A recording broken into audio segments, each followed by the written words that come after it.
Hello everyone, welcome to SR elite academy channel. कैसे हैं आप सभी लोग? उम्मीद करती हूँ आप सभी लोग बहुत अच्छे होंगे, स्वस्थ होंगे। फाइनली आज काफ़ी लंबे टाइम बाद मैं इस चैनल पे एक वीडियो पोस्ट कर रही हूँ, लेकिन अब रेगुलरली वीडियोस आती रहेंगी इस चैनल पे, तो please stay tuned with us. आज की वीडियो के बारे में बात करते हैं। आज के वीडियो में हम फ्रैक्शन, डेसिमल और परसेंटेज के बारे में बात करने वाले हैं। ये तीनों ही टॉपिक काफ़ी बेसिक है, लेकिन फिर भी बहुत लोगों को इन टॉपिक्स में दिक्कत होती है, इसलिए मैंने सोचा कि क्यों ना इसी टॉपिक से शुरुआत करते हैं। धीरे धीरे हम फिर और बड़े टॉपिक्स को इस चैनल पे कवर करेंगे। आज की वीडियो में हम समझेंगे कि फ्रैक्शन, डेसिमल और परसेंटेज, क्या ये तीनों ही चीज़ें सेम हैं या अलग अलग हैं, और अगर अलग अलग हैं तो इन तीनों में डिफरेंस क्या है। तो चलिए शुरू करते हैं। देखिए, फ्रैक्शन, डेसिमल और परसेंटेज मैथ्स में तीन अलग अलग तरीके हैं, तीन अलग अलग फॉर्म कह सकते हैं आप किसी नंबर को रिप्रेजेंट करने के। आम बोलचाल की भाषा में आपने डेसिमल और परसेंटेज का इस्तेमाल ज़्यादा होते हुए देखा होगा, लेकिन मैं आपको बता दूं कि डेसिमल और परसेंटेज ये दोनों खुद फ्रैक्शन से ही बने हैं, तो इसलिए इनडायरेक्टली आप फ्रैक्शन ही इस्तेमाल कर रहे हैं। तो इन तीनों को अलग अलग ना बोलकर अगर मैं ये बोलूँ कि तीनों चीज़ें सेम हैं, आप फ्रैक्शन ही इस्तेमाल कर रहे हैं, तो कुछ गलत नहीं होगा। ये तीनों फ्रैक्शन, डेसिमल और परसेंटेज तीनों ही फ्रैक्शन की अलग अलग फॉर्म्स हैं। अब इतना फ्रैक्शन मैंने कर लिया है और फ्रैक्शन से ही डेसिमल और परसेंटेज बना है, तो इसलिए फ्रैक्शन को समझना बहुत ज़्यादा ज़रूरी है। तो इसलिए हम फ्रैक्शन से ही शुरुआत करते हैं। फ्रैक्शन के ऊपर मैंने ऑलरेडी काफ़ी डिटेल वीडियो बना रखी है, इसी चैनल पे अपलोडेड है। अगर आप देखने में इंटरेस्टेड हो तो मैं लिंक शेयर कर दूँगी। अभी यहाँ पर हम शॉर्ट में समझेंगे, ठीक है। देखिए, फ्रैक्शन दो तरह से आप इस्तेमाल करते हैं। फ्रैक्शन दो तरह से इस्तेमाल करते हैं। पहला तब इस्तेमाल करते हैं जब कभी भी आपके पास एक कंप्लीट ऑब्जेक्ट है और उस कंप्लीट ऑब्जेक्ट के आपने बराबर हिस्से कर दिए हो। ध्यान रखना, बराबर हिस्से करने हैं। फ्रैक्शन का कोई मतलब नहीं होता अगर आप उसके कम ज़्यादा हिस्से करेंगे, मतलब बराबर होने चाहिए, उसका हर एक हिस्सा बराबर होना चाहिए। तो उसके हर एक हिस्से को रिप्रेजेंट करने के लिए फ्रैक्शन का इस्तेमाल करते हैं। फॉर एग्जाम्पल आपके पास एक चॉकलेट है। इस चॉकलेट के आपने 5 बराबर हिस्से कर दिए, 1 2 3 4 5। तो उसके हर एक हिस्से को आप कैसे रिप्रेजेंट करोगे? उसके हर एक हिस्से को आप फ्रैक्शन से रिप्रेजेंट करोगे। देखो, 1/5, इसका हर एक हिस्सा 1/5 है। ये भी 1/5, ये भी 1/5, ये भी 1/5 और ये वाला भी। 5 क्या रिप्रेजेंट करता है कि टोटल कितने हिस्से हैं? 5, और हर एक हिस्से में एक हिस्से की बात हो रही है, तो इसलिए 1/5, 1/5, 1/5, 1/5 और 1/5। इन पांचों को हिस्से को आप जब जोड़ देंगे तो आपका कंप्लीट एक चॉकलेट बन जाएगी, है ना। अब देखिए, 1/5 को 5 बार जोड़े या 1/5 को 5 से मल्टीप्लाई कर दे, सेम थिंग। कैसे? जैसे 2 3 जा 6 बोलते हैं हम, तो 2 3 जा 6 का मतलब होता है कि आपने 2 को 3 बार जोड़ा। 2 को 3 बार जोड़े या 2 को 3 से मल्टीप्लाई कर दे, आंसर सेम आता है। वैसे ही 1/5 को 5 बार जोड़े या 1/5 को 5 से मल्टीप्लाई कर दे, आपका आंसर सेम आएगा। 5 से 5 कैंसिल होगा, आपका आंसर 1 आ जाएगा। तो ऐसे जब कभी भी आपके पास एक कंप्लीट ऑब्जेक्ट दिया, आपने उसके बराबर हिस्से करे हैं, तो तब आप फ्रैक्शन का इस्तेमाल करते हो उसके हिस्से को रिप्रेजेंट करने के लिए। ये तो हो गया पहला तरीका। दूसरा, जब आपके पास नंबर ऑफ ऑब्जेक्ट्स गिवन हो, जैसे कि फॉर एग्जांपल आप स्टेशनरी शॉप पे जाते हैं, वहाँ से आप एक बॉक्स लेके आते हैं, पेन का बॉक्स लाते हैं, और उस पेन के बॉक्स में आपके पास 30 पेन हैं, 30 पेन्स हैं। उसमें से आपने जब यूज़ किए तो 10 डिफेक्टिव निकले। तो आप वापस जाते हैं दुकानदार के पास, आप बोलते हैं कि भैया 30 में से 10 पेन खराब निकले। आप इसे मैथ्स की भाषा में, मैथ्स की लैंग्वेज में कैसे लिखोगे? आप बोलोगे कि 30 में से 10 were defective, 10 out of 30 were defective, यानी 30 में से 10 पेन खराब थे।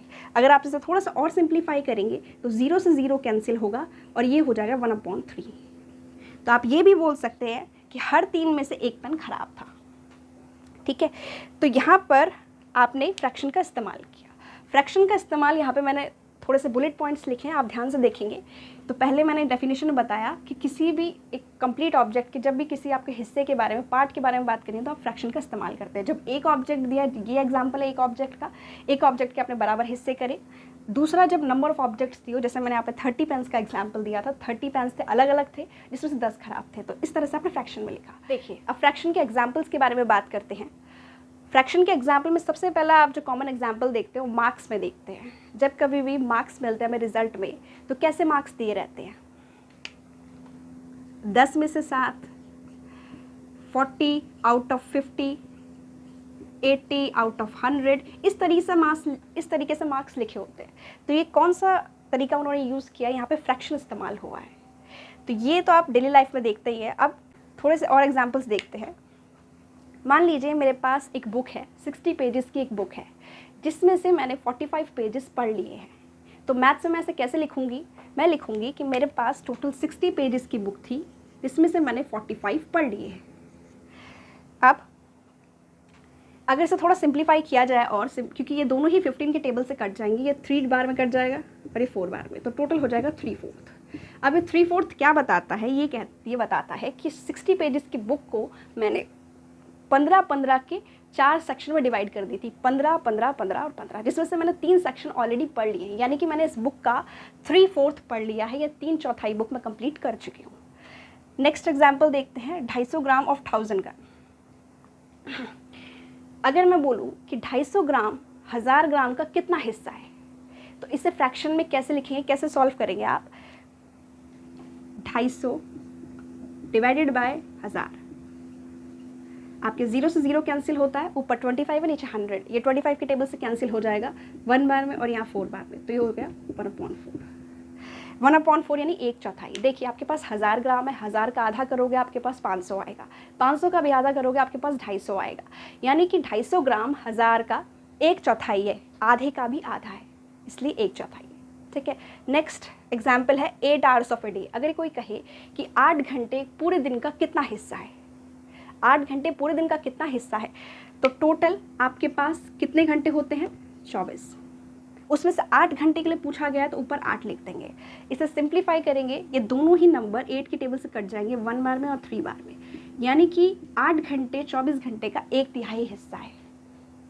अगर 2/3 की बात करेंगे तो कितना हो जाएगा, 16/24। जब इसे सिंप्लीफाई करेंगे तो 2/3 हो जाएगा। ठीक है। तो यहाँ पे हमने फ्रैक्शन का यूज़ देखा, किस तरह से फ्रैक्शन को डेली लाइफ में आप इस्तेमाल करते हो।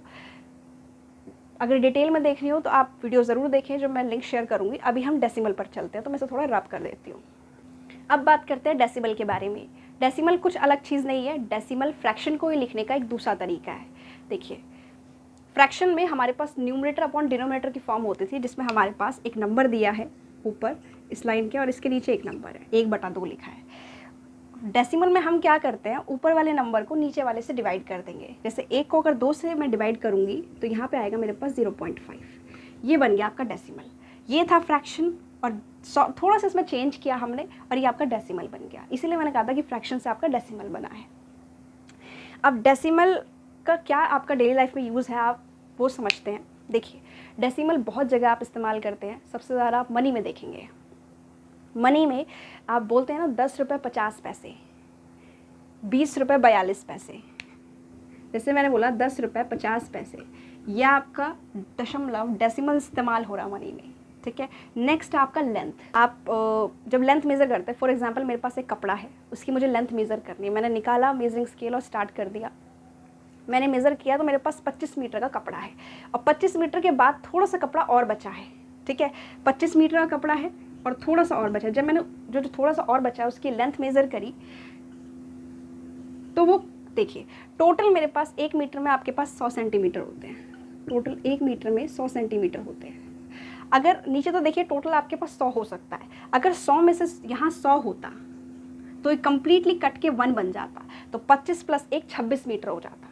लेकिन मैंने यहाँ पे 26 नहीं बोला, 25 बोला। इसका मतलब कि वो 100 तो नहीं होने वाला ऊपर का नंबर, तो इसे लिखेंगे 25 प्लस, फॉर एग्जांपल मान लीजिए मेरे पास 50 सेंटीमीटर कपड़ा और है, तो मैं इसे सिंप्लीफाई करके क्या लिख सकती हूँ, 25 प्लस नीचे 2 0 है तो ऊपर 2 डिजिट बाद आपका डेसिमल लग जाएगा, तो 0.50। इसको थोड़ा सॉल्व करेंगे तो 25.50, यानी 25 मीटर और 50 सेंटीमीटर का आपका टोटल कपड़े की लेंथ है। इसे आप फ्रैक्शन फॉर्म में भी लिख सकते थे। जैसे आप यहाँ पे अगर इसे सिंप्लीफाई कर देते तो 1/2 हो जाता, तो इसे आप लिख सकते थे 25.5।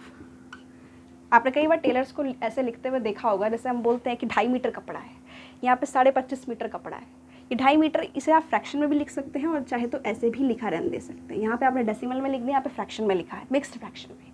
ठीक है, तो मनी में देख लिया आपने डेसिमल का इस्तेमाल होते हुए, लेंथ में देख लिया, वेट में आप मान लीजिए 1380 ग्राम का सामान लाते हैं, उसे किलोग्राम में जब आप चेंज करेंगे तो कितना हो जाएगा 1.380 किलोग्राम।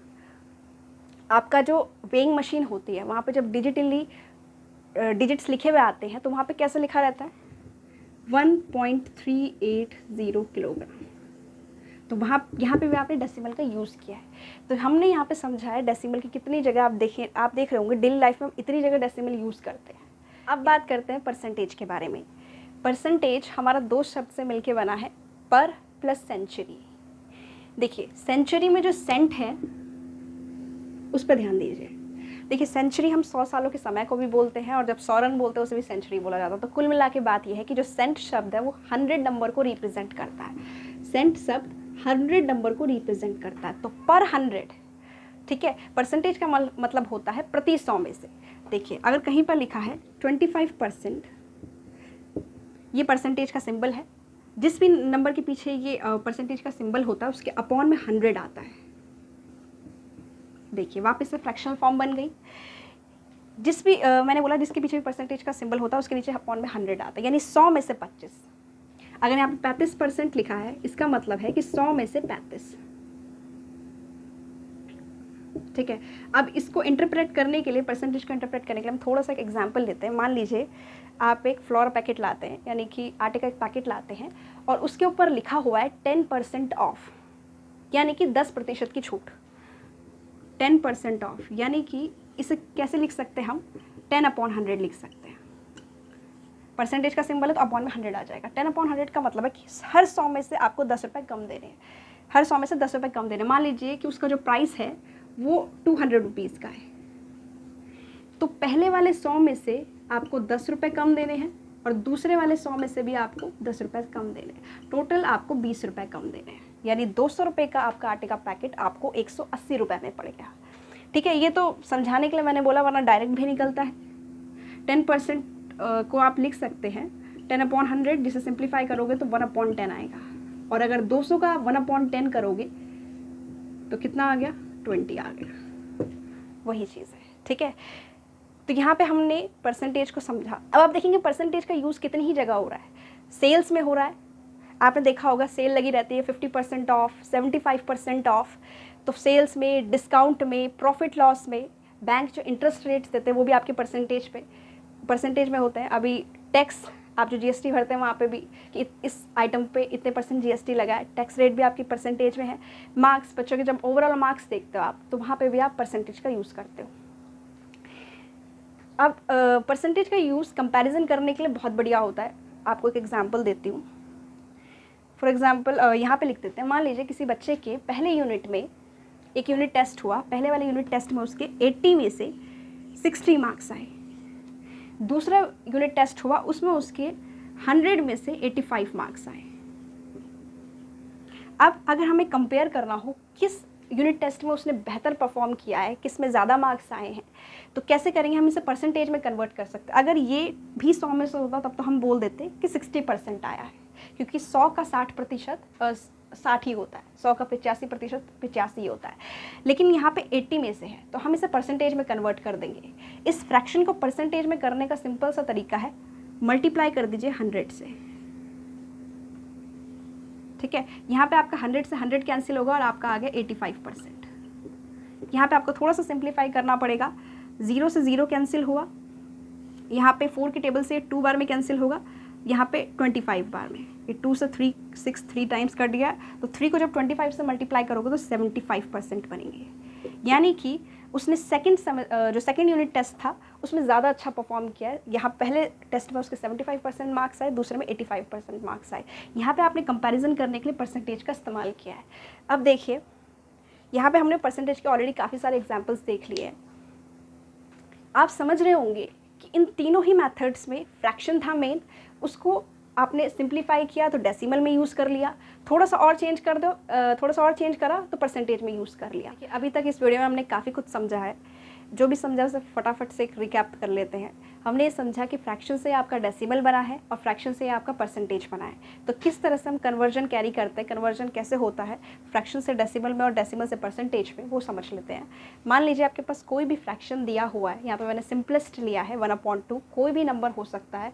19/23 हो सकता है, 50/100 हो सकता है, 25/30 हो सकता है, कुछ भी फ्रैक्शन हो सकता है। उसमें अगर आपको डेसिमल में कन्वर्ट करना है, दशमलव में कन्वर्ट करने के लिए आप क्या करेंगे, ऊपर वाले नंबर को नीचे वाले से डिवाइड कर देंगे, ऊपर वाले को नीचे वाले से डिवाइड कर देंगे। जैसे यहाँ पे मैंने 1 को 2 से भाग दिया तो आपका 0.5 डेसिमल में आ गया। अब डेसिमल से आपको परसेंटेज में करना है तो कुछ नहीं करना है, जो नंबर आया है डेसिमल में उसको 100 से मल्टीप्लाई कर देना है। आपने 0.5 को 100 से मल्टीप्लाई करा, आपका यहाँ पे 50% आ गया। परसेंट का सिंबल लगाना ज़रूरी है परसेंटेज शो करने के लिए। दूसरा एग्जाम्पल यहाँ पे मैंने लिया है 1/4 का 1/4। इसको जब आप डिवाइड करोगे ऊपर वाले को नीचे वाले से तो आपका आएगा 0.25। 0.25 ये डेसिमल में कन्वर्ट हो गया। इससे परसेंटेज में करना हो तो 0.25 को आप 100 से मल्टीप्लाई कर देंगे, आपका 25% बन जाएगा। तो इस तरीके से आपने देखा फ्रैक्शन से डेसिमल में, डेसिमल से परसेंटेज में। अगर परसेंटेज से आपको फ्रैक्शन में करना हो तो मान लीजिए आपको 50% दिया है, आपको फ्रैक्शन में करना पड़ेगा पहले, डेसिमल में चेंज करने से पहले। परसेंटेज को फ्रैक्शन में करेंगे तो यहाँ ये परसेंटेज का सिंबल लगा है, इसे हटाएंगे और नीचे 100 लिख देंगे, तो 50/100 ये फ्रैक्शन में कन्वर्ट हो गया। और फ्रैक्शन से अब आप डेसिमल में ऊपर वाले नंबर को नीचे वाले से डिवाइड करके डेसिमल में लिख देंगे। तो आप देख रहे होंगे कि फ्रैक्शन है, आपने थोड़ा सा चेंज किया, यहाँ पर डेसिमल में आ गया और वहाँ पे 100 से मल्टीप्लाई करके आपका परसेंटेज में चेंज हो गया। तो ये सारे के सारे बहुत ही सिमिलर चीज़ें हैं, एक नंबर को रिप्रेजेंट करने के अलग अलग तरीके हैं, ठीक है। अब आपने इस वीडियो में ये सब भी देखा है कि फ्रैक्शन, डेसिमल, परसेंटेज हम कहाँ कहाँ पे यूज़ करते हैं। यहाँ पे यूज़ भी बताया मैंने आपको, ये तो कुछ लिमिटेड है और भी बहुत जगह यूज़ करते हैं, लेकिन एक आइडिया देने के लिए कि डेली लाइफ में हम तीनों चीज़ों को कितना ज़्यादा इस्तेमाल कर रहे हैं, कितना बेसिक चीज़ें हैं ये, इसलिए इनको समझना बहुत ज़्यादा ज़रूरी है। आपको एक छोटा सा एग्जाम्पल और दे देती हूँ कि कैसे फ्रैक्शन, डेसिमल और परसेंटेज एक ही नंबर को रिप्रेजेंट करते हैं। मान लीजिए मैं 1/2 को मल्टीप्लाई करती हूँ 30 से, तो जब आप 2 से 30 को डिवाइड करेंगे, 2 से 30 को डिवाइड करेंगे तो आपका 15 आंसर आ जाएगा, ठीक है। जब आप 0.5 को 30 से मल्टीप्लाई करेंगे तो भी आपका 15 आंसर आएगा। जब आप 30 का 50% निकालेंगे, 50% को लिखने के लिए पहले फ्रैक्शन में डालेंगे आप इस तरह से, यहाँ पे मल्टीप्लाई बाय 30 करेंगे, आपके इस 0 से ये 0 कैंसिल, इस 0 से ये 0 कैंसिल, 5 3 कितना हो गया 15। आप देख रहे होंगे कि 15 को मैंने 1/2 मल्टीप्लाइड बाय 30 लिखा है, 0.5 मल्टीप्लाई बाय 30 लिखा है, या 50% इंटू 30 लिखा है। तो तीनों ही तरीके से आपका आंसर सेम आया है। तो इस वजह से ये तीनों चीज़ें एक ही नंबर को रिप्रेजेंट करती हैं। इस वीडियो में हमने काफ़ी ज़्यादा जानकारी ली है, काफ़ी बेसिक है ये चीज़ें, लेकिन फिर भी बहुत ज़्यादा इंपॉर्टेंट रोल प्ले करती हैं। आई होप आपको काफ़ी सारी चीज़ें बहुत अच्छे से समझ में आई होंगी। आज की वीडियो को और ज़्यादा लंबा ना खींचते हुए आज की वीडियो को यहीं पर रखते हैं। नेक्स्ट वीडियो हमारी परसेंटेज पे होगी और काफ़ी डिटेल में उसमें हम परसेंटेज पे बात करेंगे, क्वेश्चंस देखेंगे, ट्रिक्स देखेंगे। अभी आपको आज की वीडियो कैसी लगी कमेंट्स में ज़रूर लिखें। कोई भी डाउट लगा हो इस पूरी वीडियो में तो उसे भी कमेंट्स में ज़रूर लिखें। अगर आपको ये वीडियो अच्छी लगी हो then do press that like button and subscribe our channel for more such videos.